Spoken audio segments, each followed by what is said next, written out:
y a un moment où on perd toute confiance, Enfin ouais, c'était vraiment un moment très, très difficile où on quitte tout et puis après on se dit mince, ok, alors maintenant par quel bout je le prends?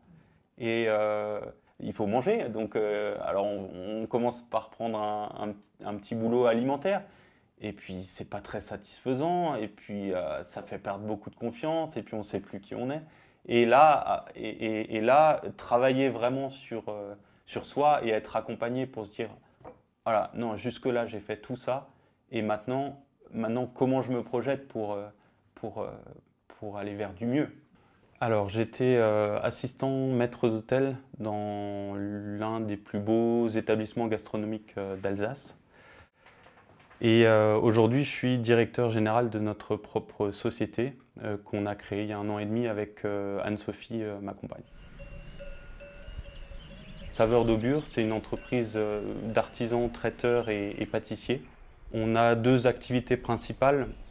La première, c'est l'activité panier dîner prêt à déguster. C'est un concept innovant de dîner haut de gamme à emporter.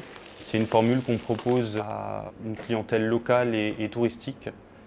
On travaille beaucoup à base de produits bio et locaux. La deuxième activité, c'est donc la partie traiteur et pâtissier. Donc là, on propose des prestations de 10 à 50 personnes, des prestations livrées sur le lieu de la réception avec entrée, plat et dessert. J'aide Anne-Sophie en cuisine et puis je m'occupe aussi de toute la partie développement commercial et développement de l'entreprise.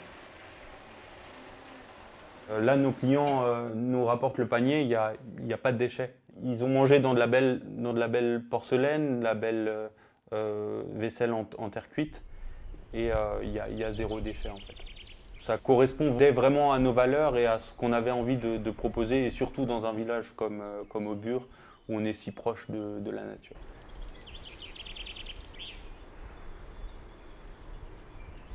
C'est l'objectif de briser un peu le plafond de verre que je m'étais fixé à moi-même.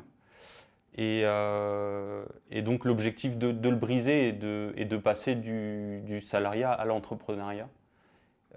C'est quelque chose auquel je crois que j'ai toujours aspiré.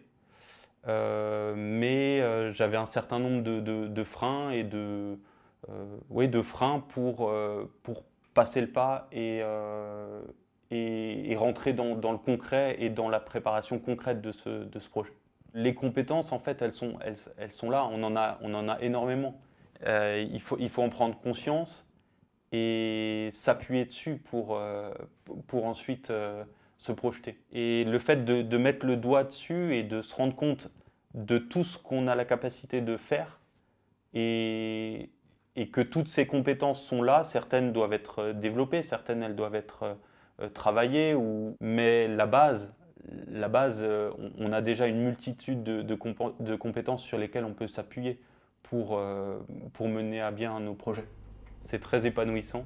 C'est un défi tous les jours qui change tous les jours. Il y a chaque jour d'autres défis à relever. C'est une liberté aussi, une liberté d'entreprendre, de mener à bien des projets.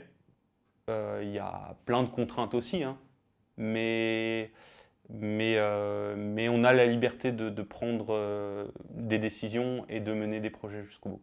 Tout le monde a des rêves, on a tous des rêves, on a tous envie de faire des choses, et de passer à l'idée, au rêve, à un projet construit, structuré et qui peut aboutir, et ben, ça, se faire accompagner par des professionnels, c'est vraiment important.